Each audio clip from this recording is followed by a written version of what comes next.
I hope all of you enjoyed my first story parody, which was the non-girly version of Sleeping Beauty. I will just let everyone know I do not write my own fiction. The reason being that is the type of being a human-animal hybrid of the type often considered fluffy or taboo, although I am able to explain myself biological reasons for why I'm kin. Um, I suffered tremendous species dysphoria as a child, so because of that, I prefer not to role play or act in plays or create anything that is technically fantasy, meaning it's creative but it's not actually existing. Instead, I prefer to live by my definition of unconventional reality, which deviates from the normal definition of reality but is not delusional or crazy. So, I do love to watch Broadway shows, I love to watch plays, movies, TV shows, and I love to read fiction and nonfiction.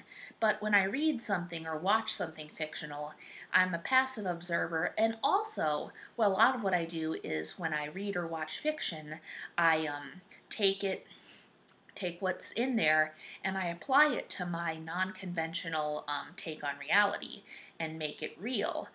There's a difference between just fantasy, where you're just pretending and it's not actually a reality, and there's nothing wrong with that. There's plenty of people who do that, and I'm not saying that they can't do it. It's fine if you do that, if you like, if you enjoy it, if you find it fun. But I don't do that really. I just prefer to live by my non-conventional definition of my species affiliation and of reality. And also, that's my choice. I have every right to do that too. Anyone does. So, well, so for these story parodies, they're kind of like my song parodies in that I take like classic stories such as like Sleeping Beauty being an age-old fairy tale, or I take, stories that are general and classic and well-known enough to not, risk any copyright lawsuit if by making a parody of them. Similar to song parodies in that the songs I write are pretty much well known by everyone. So today I'm going to make a story parody of Cinderella. So, here it goes. Once upon a time, there lived an evil stepmother. Cinderella was a baby born to a mom and a dad, but sadly both her parents died. Well, first her mom died, and her dad, who was kind of a jerk, he was kind of an asshole, he decided to marry this other woman. But then later on he died because basically he was a real jerk. He always said swears when Cinderella was a kid, and he taught her bad language. She wasn't really supposed to learn that language or repeat it, but she repeated it in school, and she received a ton of complaints from her teachers who kept telling her dad, please don't teach her to talk like that. So her dad eventually, because he was so mean, he was such an asshole, he died as karmic punishment for being such a jerk. So Cinderella was just left with her evil stepmother. Now, her stepmother was evil because she was an asshole and a jerk too, and because she just wanted Cinderella to work all the time. She didn't let Cinderella have any TV, even though it was the Middle Ages and there was no TV. However, Cinderella and her family did know about TV. They were psychics who could see, and prophets who could see into the future, and they had magic that they could use to create TV and video games and modern toys and movies and stuff. However, Cinderella's evil stepmother was an asshole who refused to let her have all the modern stuff for kids that her mom and dad had created. Even though her dad was an asshole, at least he let her play with modern toys, and watch movies, TV, and play video games. But Cinderella's evil stepmother didn't allow any of that, so she used her magical powers to zap it away and force Cinderella to entertain herself with medieval technology. So, Cinderella's stepmother had two ugly stepsisters, but the fact was, Cinderella herself was so ugly that she was a lot uglier than the stepsisters. Looking at her face was pretty much like a scarier than shit acid trip. Cinderella was ashamed of how scary her face looked. She cried. Tears, wedding that scarier, that I Am the Walrus Revolution 9 type freaky face with creepy, googly eyes like that of the Yip Yip Martians. In fact, her eyes look like that of some of the Muppets that have kids have complained of being afraid of. But Cinderella didn't want to look like that. As much as her stepsisters looked ugly, at least they were not freaky and scary in that way. They just looked like Anastasia and Drizella, the evil stepsisters in the Disney version of Cinderella. So Cinderella not only looked like a scary, horrifying freak, like a monster literally, but she was forced to just entertain herself with medieval technology and to work all the time to do housework. So, one time, the Prince Charming, sent an invitation to everyone in the kingdom that he was having a royal ball, and sent an invitation to every young woman and girl in the ball that they could go and dance with him, and he would choose one eventually as his fiance and then wife. Now, Cinderella was hoping that, now she knew that Prince Charming knew magic, and he knew about a spell to undo ugly faces and horrible disfigurements and deformities and to make people look beautiful again. So Cinderella really hoped to marry Prince Charming so that she couldn't be this scary, horrible monster, but could be beautiful. And, however, her stepmother did not want her to go to the ball. She did not want her to look beautiful. She wanted her to stay a monster so she could be controlled and never have fun. Her two ugly stepsisters, however, she let have tickets. Now, Cinderella's only friends who could see her scary face but know that it wasn't her fault that she looked scary, that she was really a good soul who, was cursed in this way, and because of her evil stepmother was not given modern medicine to cure it. Now, why her dad didn't give her modern medicine to cure it? Well, it was part of because why he was an asshole. He let her have modern entertainment, but he did not. He refused to fix her scary features with modern facial surgery. And her mom was kind of an asshole too, in that she wanted to speak up against her dad and let her have facial surgery, facial reconstruction, but she was too terrified, she was too scared, because her dad would have been abusive and beat her. So her mom was afraid that her own face might end up that way, so she shut up about it, just to save her own face from looking like Cinderella's face. So, Cinderella's only friends, as I would say, were a tapeworm in her intestine called Scary. The reason she had a tapeworm is because her evil stepmother had one time forced her to eat a raw pork chop, and of course, pork today is often inspected. There's still a risk of it having that, but it's much smaller. But in the Middle Ages, you were guaranteed to get tapeworm and all kinds of nasty stuff from raw pork. So, that was a sadistic thing that her stepmother forced her to do. Cinderella didn't want to do it, but if she hadn't done it, she would have had to do 3 times the housework as normal on that day, so she ate it.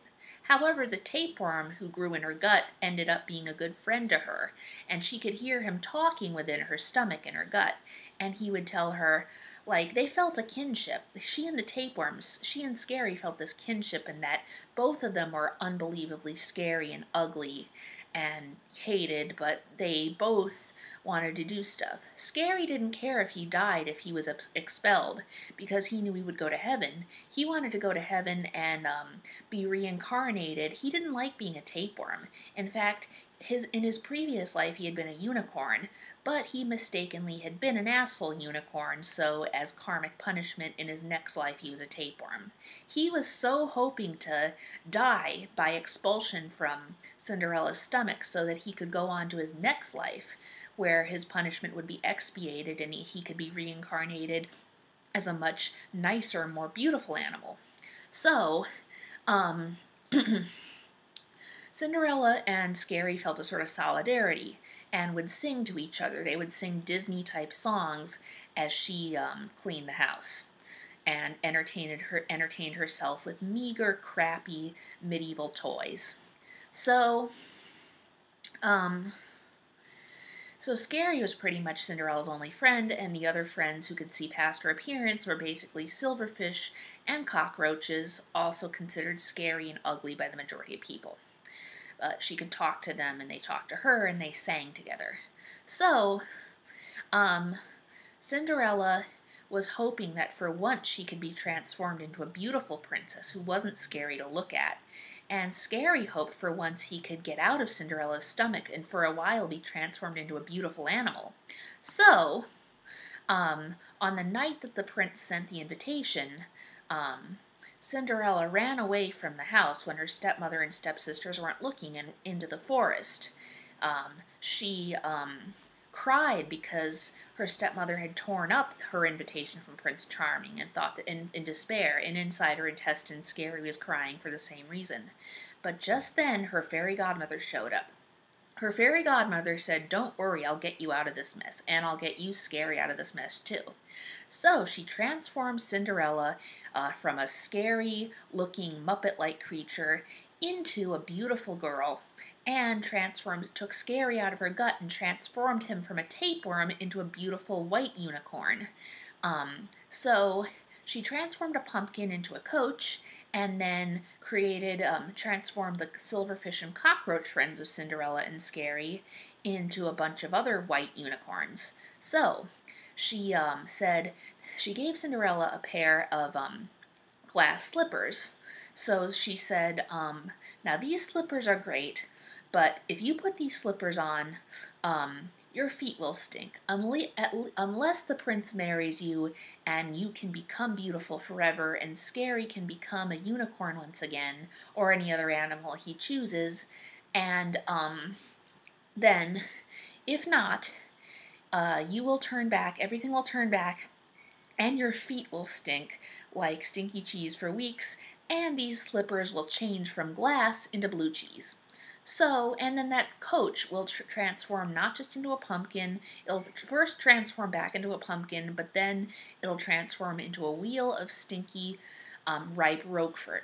So, Cinderella, just now for once beautiful and Scary, and the cockroaches and silverfish went off into the night, and she had a great time dancing at the ball with the prince.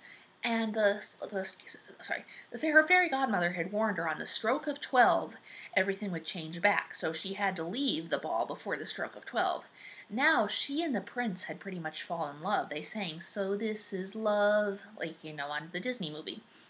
But then, what happened is that Cinderella almost lost track of the time, and then suddenly the clock struck 12. She said, "Oh, I'm sorry, Prince, I have to run." So she ran, leaving one of her glass slippers, which pretty soon turned into a stinky cheese slipper. And and then in the forest everything turned back, but even though that Cinderella was once a freaky looking yip sort of a type of creature, and Scary was back into her gut as a tapeworm, and the cockroaches and silverfish were cockroaches and silverfish again, and now the coach was back into a pumpkin, and then after that, it transformed into a wheel of stinky blue cheese and was reeking in the forest.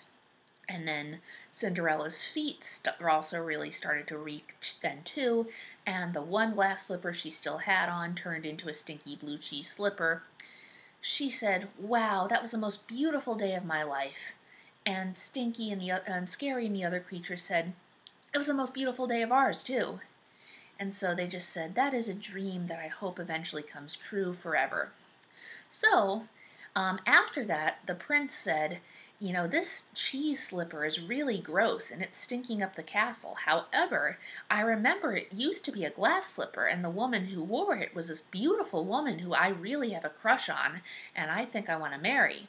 So he ordered the king and everyone in the kingdom to measure the feet of all the young girls and women in the kingdom, and find which one's foot fit the shoe. Now, I just made a little mistake. I didn't mean young girls. I meant like women, like 20-somethings, because Cinderella was a 20-something and the prince was a 20-something. And this is not a perverted story in which Cinderella is 16 and the prince is older. Some people have accused The Little Mermaid and some Disney movies of promoting that. I don't think that they do, and it's just fantasy. Maybe they do, but Disney doesn't intend that. But this is not a story that either does that or implies that it does that. It's a much cleaner story than that. So, um, so Cinderella was once again scary looking ugly with scary in her gut and locked into doing housework and playing, having almost no fun. However, the royal guards knocked on her stepmother's door and then asked, this cheese slipper, even though it stinks, it's stinky cheese, I know about that, I'm sorry about that, but it used to be a glass slipper and not stink because it was glass and glass doesn't stink. And we are looking for whichever woman in the kingdom who this shoe fits. We still haven't found her yet. So the wicked stepmother said, come in. Probably one of my two daughters probably knows that. Now, during that time, she had locked Cinderella up in a high tower in the house, and Cinderella was frantically trying to get out. At that time, the fairy godmother, unbeknownst to Cinderella, cast a spell on her in which for once she gave Scary tons and tons of delicious food appear inside Cinderella's gut. And he sucked that up, and that made Cinderella skinny enough to squeeze underneath the doorway. And then the fairy godmother made her normally sized again, got rid of her emaciated starvation, and made her, a normal weight again. So, during the time the evil stepsisters were starting to try on the stinky cheese shoe, which they thought was gross, but they complied anyway because they hoped that if it fit, then one of them could marry the prince. So, the same thing happened here that happened in the original Grimm's Brothers version of Cinderella, in which, or it might have been Charles Perrault, I don't know too much about fairy tales. I generally try to avoid them in general because of the anti-wolf stance, which I've discussed in my why TLK hyena, lovers are ridiculous, why anti-TLK hyena lovers are ridiculous video. But I am not completely I'm not against making parodies of fairy tales, nor am I against the Disney versions of them.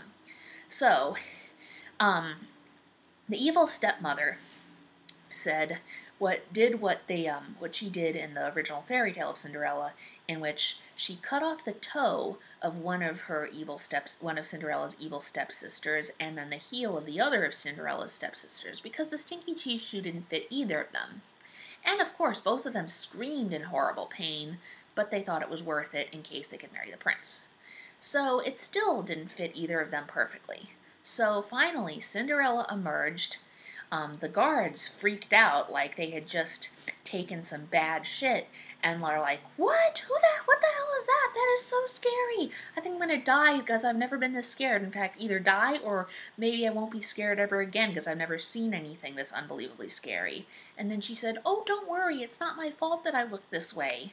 I was punished into having this, But, if you let me marry the prince, I was the one who danced with the prince. If you let me marry the prince, his magic spell can help make me beautiful once more.